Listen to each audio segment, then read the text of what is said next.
Bonjour, bonjour tout le monde, allô? Bienvenue au live d'Isabelle Huot, les mercredis à 12h15. Donc, ça fait longtemps, je vous ai pas vu, belle communauté. J'étais tellement contente d'avoir rendez-vous avec vous aujourd'hui, juste avant le temps des fêtes, pour que je puisse partager avec vous des idées, des étincelles, vous mettre de la joie au cœur. C'est un peu tout ça que je veux faire ce midi. Mais avant même de commencer, là, je vais prendre le temps de vous saluer un peu. Marie-Michel, je vais aller chercher mes meilleurs amis, hein? Pour commencer, je vais vous dire un beau bonjour. Salut Isa, Cynthia, bonjour tout le monde. Salut belle équipe d'Isabelle Huot, ça fait longtemps que je vous ai pas vu, je vais vous saluer également.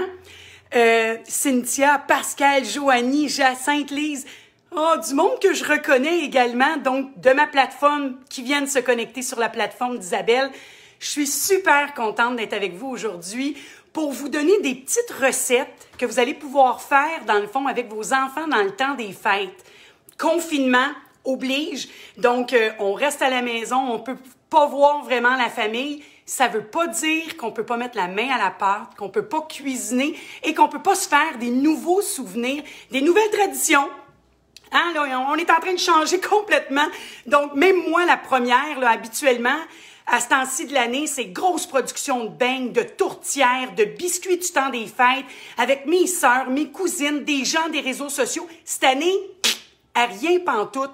Donc, il faut qu'on reste à la maison. Puis, vous savez, passionnée comme je suis, avec de l'énergie comme j'ai, je peux pas m'arrêter à rien faire. Donc, avec l'équipe d'Isabelle, on a décidé de vous faire des petites recettes pas compliquées que les enfants vont pouvoir faire avec vous. Puis je vous dis, je pense que ça va être des hits que vous allez faire d'année en année. Vous êtes prêts à commencer? On a aujourd'hui un petit peu plus de temps. Donc, habituellement, les lives pour l'heure du dîner, ben c'est entre 15 et 20 minutes. Mais aujourd'hui, je me suis fait dire par l'équipe, prends ton temps.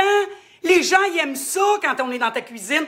Fait qu'aujourd'hui, je vais prendre un petit peu plus mon temps. Je vais même prendre le temps de vous saluer puis de lire peut-être quelques questions.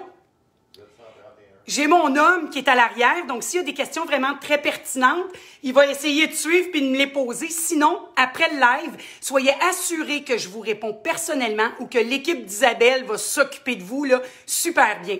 Donc, on commence avec la première petite recette que je voulais vous partager. Donc, avec les enfants, il faut que ça soit des choses faciles, agréables, pas trop techniques, parce que sinon, on va les perdre. Donc, on les met sur des choses super faciles à faire, comme venir tartiner un petit biscuit. Hein? C'est pas compliqué, une tranche de pain.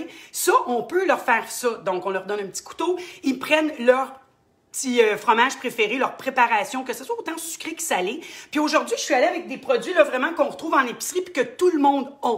Donc, des petits craquelins comme ça, là, pour pas normer les Bretons, ben moi, j'en ai toujours.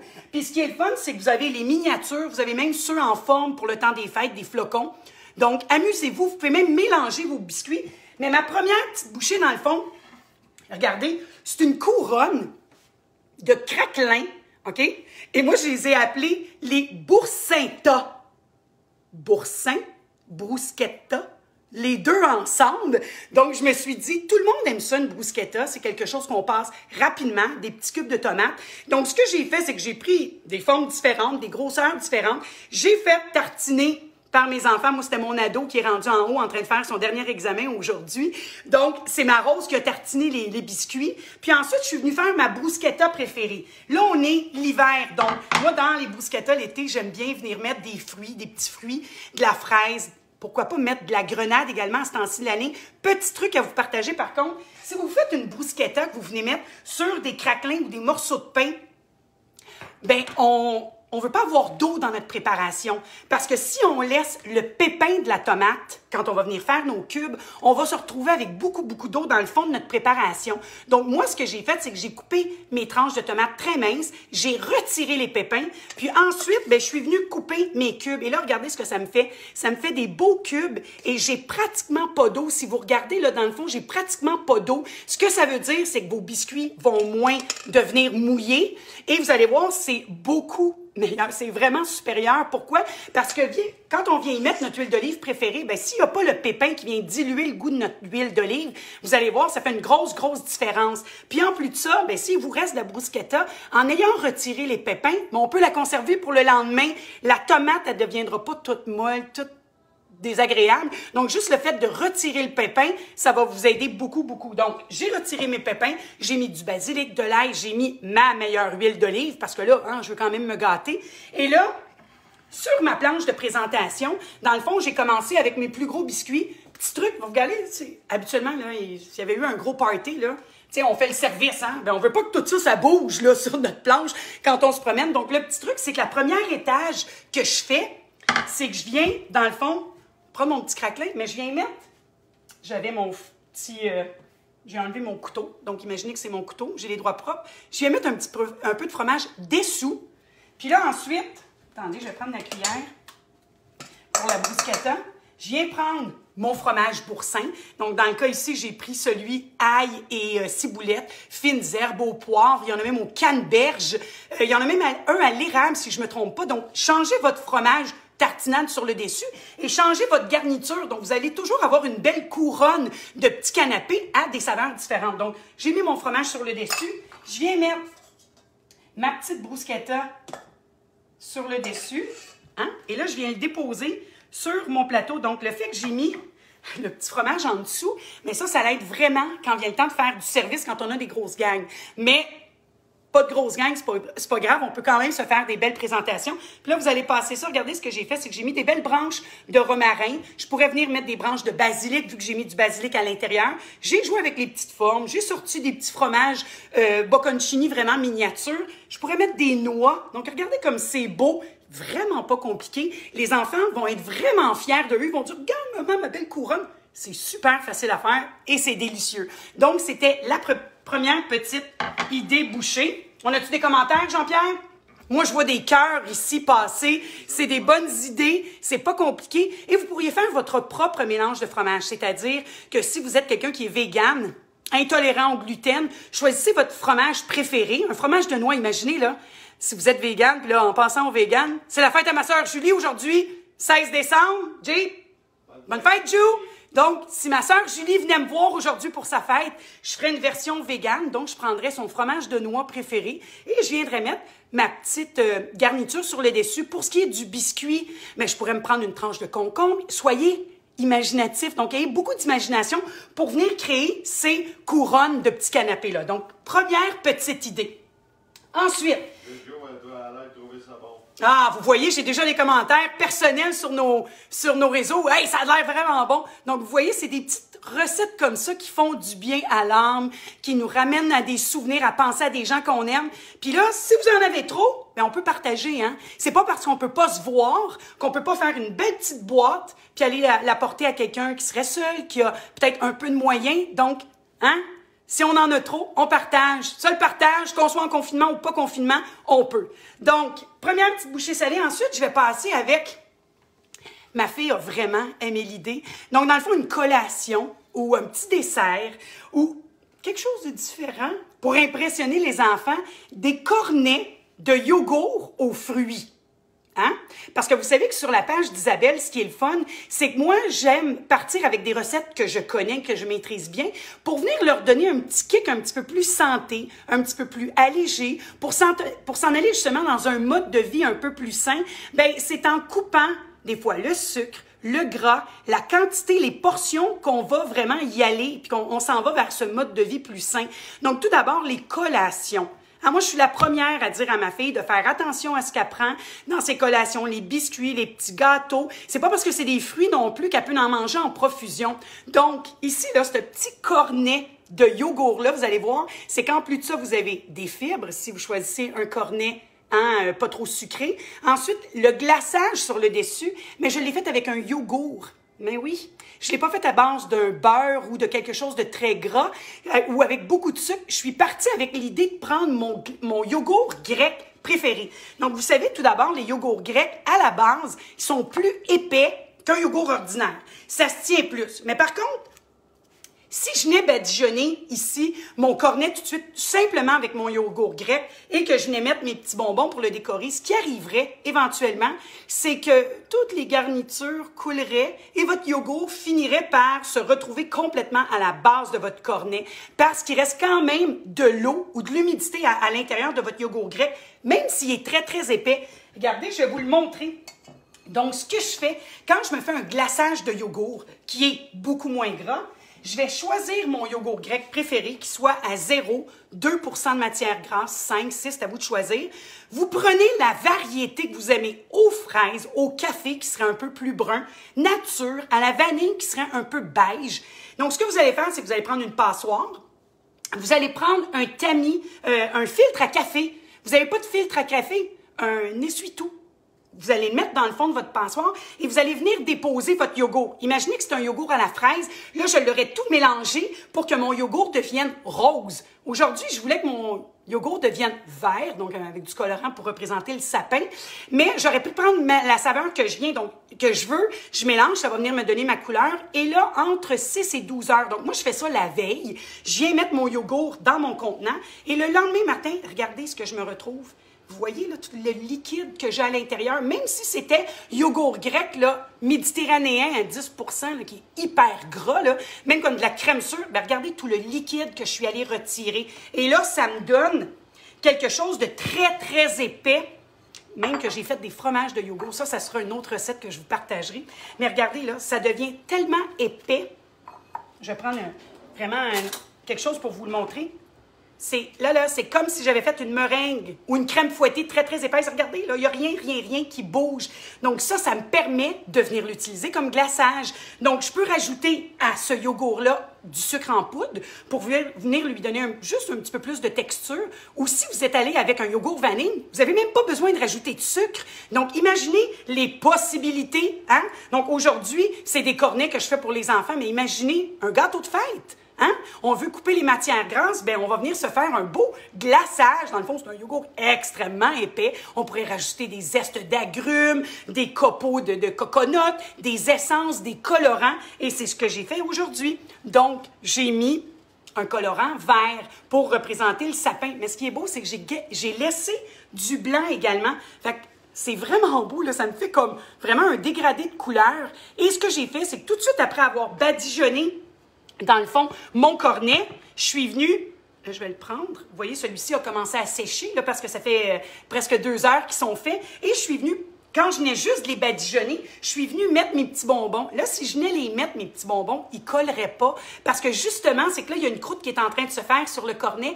Donc, la garniture collerait beaucoup moins. Donc, quand c'est frais fait, là, vous venez mettre vos petites garnitures préférées. Et là, je vous ai montré qu'ils sont vides.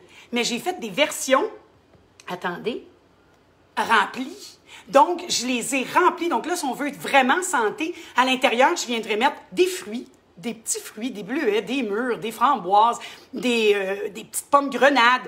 Puis là, si on veut payer la traite à nos enfants, on pourrait mettre des petits bonbons. Puis là, ça ferait comme une piñata dans le fond. Là. On serait en train de le manger, puis on découvre des fruits ou des petits bonbons à l'intérieur. Puis pour sécuriser en dessous, ce que j'ai fait, j'ai pris une tranche de pain. Je suis venue la couper de la bonne dimension, puis je suis venue la rentrer. Donc là, ça sécurise mes garnitures. Donc là, ils ne tombent pas. Ça me permet ensuite de venir, les glacer, hein? Super facile. Donc là, les enfants peuvent faire ça. C'est vraiment le fun. Ils vont faire la couleur qu'ils veulent. Ils vont venir vraiment les décorer. Ils pourraient en faire pour les lutins, pour les fées, pour grand-mère, grand-père, les couleurs préférées. Donc, regardez comme l'idée est facile, c'est génial. Puis, c'est tellement bon. Là, ma fille, dans son examen, elle m'a dit « Hey, maman, hein, fais attention, je veux que tu me gardes celui qui est rempli. » Donc ça va être la collation de Rose. Puis ça, elle a fait un bon examen. Elle va pouvoir peut-être en manger 2 parce que, justement, c'est tellement santé. Yogourt, pratiquement pas de sucre, des fruits à l'intérieur. Puis on parle d'un cornet sucré. Donc, c'est une base de pâte à crêpes, tout simplement. Donc, j'aime beaucoup l'idée que ma fille mange un petit cornet comme ça, que de se prendre une barre de chocolat, qu'elle ouvre un sac de chips. Donc, ça, là, ça va les émerveiller en plus de leur faire découvrir des nouvelles saveurs, des nouvelles petites choses de cachées à l'intérieur.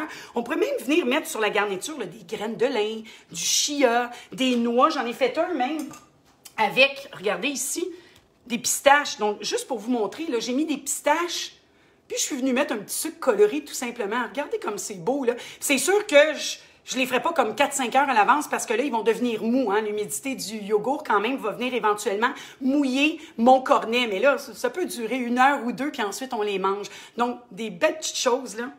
Je vais essayer de prendre en photo par la suite pour le mettre sur le site. Donc, on va vous partager également les recettes, mais soyez créatifs, d'accord? Donc, ça, c'était ma deuxième petite idée. Et la troisième, bien, c'est venu des biscuits, les Whippets. Vous savez, dans le temps des fêtes, on se gâte, hein? Puis ça, c'est peut-être un des produits que j'achète une fois par année. Des Whippets, des petits gâteaux sucrés comme ça. Mais savez-vous quoi? À toutes les fois quand je les achète, après la première bouchée, je suis tellement déçue. C'est tellement sucré, ça goûte tellement les produits que je suis pas capable de mettre de nom. Bien, savez-vous quoi? À toutes les fois, je suis déçue, puis je me suis dit, pourquoi j'essaye pas de me faire un petit Whippet maison? Hein? Bien facile. Mais les Whippets, on travaille avec de la guimauve. La guimauve? Je ne traite pas vraiment là-dessus, les guimauves du commerce. Donc, ce que je me suis dit, j'ai dit, pourquoi je pars pas avec l'idée d'une banane? Hein? La banane, c'est crémeux, c'est collant. Donc, je me suis dit, pourquoi pas partir avec des bananes et de venir mettre ma garniture préférée. Donc, moi, quand je me paye la traite, je mange de la crème glacée. Et ma crème glacée préférée, c'est banane et chocolat. Donc, je me suis dit, puis un petit peu de beurre de pinot. Fait que là, je me suis dit, pourquoi je partirais pas de cette idée-là puis de me faire un style de biscuit ou petite bouchée, banane, beurre de pinot et chocolat. Donc là, ce que j'ai fait, c'est que j'ai pris mes bananes, je les ai tranchées. Je suis venue mettre à l'intérieur mon beurre de pinot. Et là, vous voyez, ils sont en train de dégeler. Donc, c'est pour ça que c'est important de venir les geler. Parce que la banane, quand je vais venir mettre le beurre d'arachide sur le dessus, hein, la banane est quand même visqueuse. Donc, je vais mettre mon beurre de pinot et je vais rien qu'écraser. Si j'essaie de venir l'étendre sur ma tranche de banane, ça ne fonctionnera pas parce que ça va glisser. C'est comme un patin. Donc, je suis venue mettre mon beurre d'arachide et j'ai seulement écrasé. Par la suite, je suis venue mettre dans une plaque avec du papier parchemin pour pas que ça colle sur ma plaque. Et je suis allée congeler 2 heures pour être certain que ça vienne vraiment très, très dur. Quand mes bananes, donc mes sandwichs de bananes sont très, très durs, par la suite, je m'en viens les tremper dans du chocolat fondu. Donc, que je fonctionne au bain-marie, au micro-ondes, plus la qualité de votre chocolat va être bonne, bien, plus il va être facile à travailler. C'est-à-dire qu'il ne se séparera pas quand il y a le temps de le faire fondre. Donc, vous pouvez le faire soit au micro-ondes, quand on le fait au micro-ondes, par contre, il faut y aller à coup de 30 secondes maximum, 10 secondes, on regarde pour ne pas faire brûler le chocolat.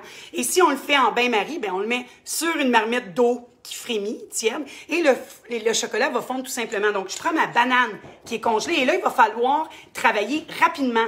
Parce que vu que la banane est congelée, elle est très, très froide. Je m'en viens la mettre dans du chocolat qui est fondu. Ce qui va arriver, le chocolat, quand il devient froid, il fige. Donc, si je m'en viens mettre quelque chose de congelé dedans, il faut que je fasse attention, il faut que je travaille rapidement parce que mon chocolat va figer. Donc, je m'en viens prendre ma banane, je m'en viens la tremper, et là, en espérant qu'elle ne se décolle pas, là j'en fais un live devant vous. Mais vu, en étant congelé, ça vous aide justement, parce que celui-ci devient collé. Et là, je vais prendre une fourchette pour laisser égoutter le chocolat. Et là, je peux même l'aider. Hein? Plus le petit sandwich va être égoutté, plus facile ça va être de venir le déloger. Puis ensuite, je viens le mettre sur une grille pour laisser couler l'excédent du chocolat. Je pourrais le mettre au réfrigérateur ou tout simplement température pièce. Par contre, si on le laisse température pièce, votre banane va décongeler. C'est pour ça que moi, j'aime les remettre au congélateur. Et là, ça devient très, très dur. Ça devient comme un bonbon. Et là, quand, vous voyez là, il est en train là, déjà de refiger, parce que ma banane n'était pas congelée, parce que ça fait déjà 15 minutes qu'ils sont sortis. Mais là, si je veux venir mettre quelque chose sur mon chocolat, c'est là. Parce que quand il va figer complètement, il n'y a plus rien qui va coller sur le chocolat. Donc là, je viendrai rajouter ma garniture préférée ou ma texture, d'accord? Et là, ça me donne des petits biscuits, des petites bouchées. Choco, banane, beurre de pinot. Et là, si vous voulez être créatif et avoir de la texture avec les enfants, regardez, des petits bonbons. J'en ai fait ici à la fleur de sel. J'en ai fait ici avec du piment fumé, un peu piquant. Moi, le chocolat noir avec des piments, des chipotle, des habaneros en poudre, là, c'est excellent. Le piquant, le chocolat, j'aime vraiment ça. Et de la petite pistache. Donc là, quand vous allez croquer ça, là, ça fait comme un bonbon. La banane devient tout crémeuse. C'est encore meilleur qu'un petit biscuit, là, Whippet, comme je vous ai dit au début. Donc, vous voyez, c'est des petites idées comme ça. Puis les enfants adorent les bananes. Ils adorent le chocolat et le beurre de pinot. Donc, c'est une belle petite collation. Ça devient également un petit dessert parce que tout dépendant là, du fruit, on pourrait le faire avec n'importe quel autre fruit. Mais la banane, c'est le côté crémeux que j'aime beaucoup. Ensuite, j'étais supposée vous faire une couronne de fruits séchés, déshydratés. En fin de compte, j'ai changé d'idée parce que Les fruits séchés et déshydratés, c'est super beau, c'est le fun. Dans le fond, les enfants, ce qu'ils ont à faire, c'est les parents qui vont trancher les fruits et les légumes qu'on préfère sécher. Dans le fond, ils n'ont pas grand-chose à faire parce qu'on met ça au four ou on met ça au déshydrateur. Au four, si vous faites des fruits déshydratés, vous allez le mettre sur une grille au degré de température le plus bas et vous allez retourner à tous les 45 minutes pour être sûr d'avoir quelque chose de vraiment très, très déshydraté qui se conserve super longtemps. Donc ça, vous pourriez en faire des décorations, en faire des cordes à linge. Donc, j'ai une petite quantité, mais j'ai pas fait la couronne parce que ça se mangeait pas. Je voulais plus vous proposer des choses qui se mangeaient aujourd'hui. Je pourrais également venir décorer ma couronne de petits biscuits avec mes fruits déshydratés, mais je voulais plus vous montrer comment faire des truffes, version un petit peu plus santé. Donc, mes petites boules sont ici. Donc, des truffes à la base, c'est une ganache de chocolat. Donc, c'est du chocolat qu'on fait fondre avec du beurre qu'on vient rajouter et de la crème pour avoir cette texture si crémeuse. Hein? Donc là, moi, ce que je me suis dit, pourquoi je ne me fais pas mes boules énergie préférées? Donc ici, j'ai fait mes boules énergie qui sont avec du chia et du coconut. Et ma boule énergie, dans le fond, va devenir ma truffe, donc beaucoup plus santé parce qu'à la base aussi, ce sont des dattes. Donc, c'est une belle collation. Et là, il y a de la texture, donc ça devient croquant, crémeux. Je pourrais mettre une petite noisette à l'intérieur. Et là, une truffe, ben, on vient la tremper dans le chocolat, comme j'ai fait avec mes bananes, dans le fond. Ou je pourrais tout simplement venir la rouler dans du cacao. Je pourrais venir saupoudrer du sucre en poudre. Et là, sur ma truffe, je viens mettre la garniture de mon choix. Donc, comme j'ai fait dans mes petits sandwichs aux bananes, là, et je viendrai mettre ma garniture pendant que mon chocolat est encore coulant comme ça. Mais de plus, si vous le faites en carré à la place de le faire rond, du chocolat noir, cacao barry, Tanzanie, c'est le pur bonheur. C'est mon chocolat préféré, excusez-moi.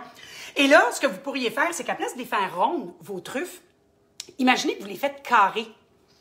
Et là, vous viendriez couper. Ça vous fait des beaux petits carrés. Et là, vous pourriez venir les décorer avec de la fleur de sel, avec du piment, exactement comme je les ai décorés comme ça. Vous les mettez dans une belle petite boîte de décoration avec un beau ruban. Et ça pourrait faire partie d'une boîte de chocolat haut de gamme que vous avez acheté dans un grand magasin en ville, que vous avez payé des 50-60 $.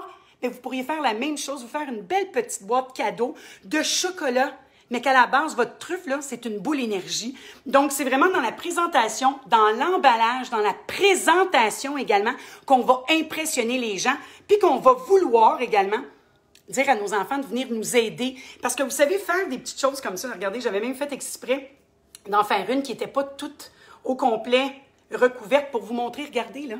C'est la tranche de banane avec le beurre de pinot qui est notre vedette, le recouvert de chocolat. Ça, là, c'est un petit bonheur. Je vous dis, vos enfants vont en redemander et c'est pas compliqué. Ça va vous faire passer du temps dans la cuisine avec eux, partager, créer des nouveaux souvenirs. C'est ça le temps des fêtes, hein?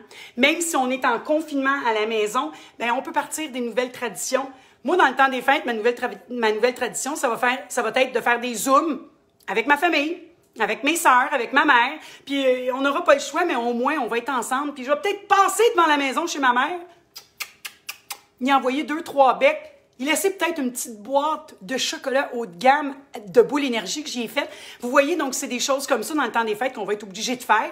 Mais si vous y mettez de l'amour, si vous y mettez le meilleur de vous-même, ça se verra même pas, vous n'avez pas vu les gens que vous aimez dans votre temps des fêtes. Donc, c'est une question d'attitude aussi, hein. Puis, ben, nous autres, dans l'équipe d'Isabelle, on est des gens heureux qui, n'importe quoi, même s'il y a n'importe quelle situation, on se relève les manches, puis, ben, on fait avec, hein. Et c'est ça qu'on voulait faire aujourd'hui. On voulait vous donner des petits trucs, des petites idées pour que les enfants, ben, soient avec vous dans le temps des fêtes, à vous aider autour de l'îlot, puis c'est ça. Pas plus compliqué que ça. Je vais prendre le temps de vous lire parce que là, je vois beaucoup, beaucoup de commentaires passer. Wow, des belles idées.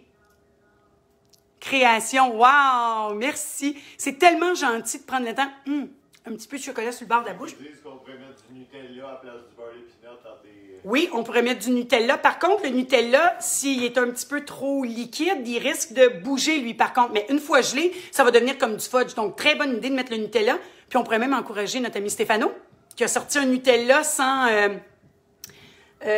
huile de palme. Excellent, donc très bonne idée. Encourager local également. Allez voir les petits commerçants autour. Aidez-les, découvrez des nouveaux produits que vous ne connaissez pas, justement, pour mettre à l'intérieur là, de ces petites bouchées-là, là, une confiture. La confiture d'Isabelle pourrait faire la job à l'intérieur avec le chia, beaucoup de texture, ça serait délicieux. Donc, osez essayer avec des choses que vous aimez, que vos enfants aiment également, parce qu'après tout, c'est pour eux qu'on cuisine, hein? Donc, de changer des ingrédients un peu moins gras, un peu moins sucrés, ben c'est ça, vers le mode de vie un peu plus santé. Y a-tu d'autres questions, Jay? Y a-tu d'autres commentaires? Le monde a tout l'air à bien aimer, puis... Toi, la couronne a l'air bien bonne. T'as-tu hâte d'y couder à la couronne? C'est mon dîner.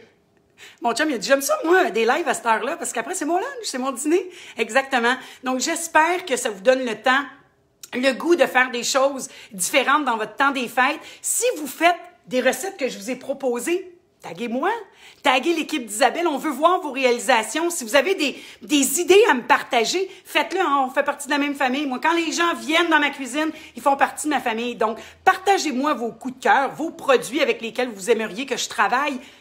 C'est ça la force d'un réseau, c'est ça la force d'une famille. Passez des joyeuses fêtes. Si vous prenez le temps de faire quelque chose en cuisine, puis vous pensez moindrement à moi, mettez-y de l'amour. Mettez-y toujours beaucoup, beaucoup d'amour. Parce que moi, c'est ça l'important. Joyeuses fêtes tout le monde. On se revoit en 2020. Full santé. Puis avec plein de rêves. Bye bye tout le monde. À bientôt.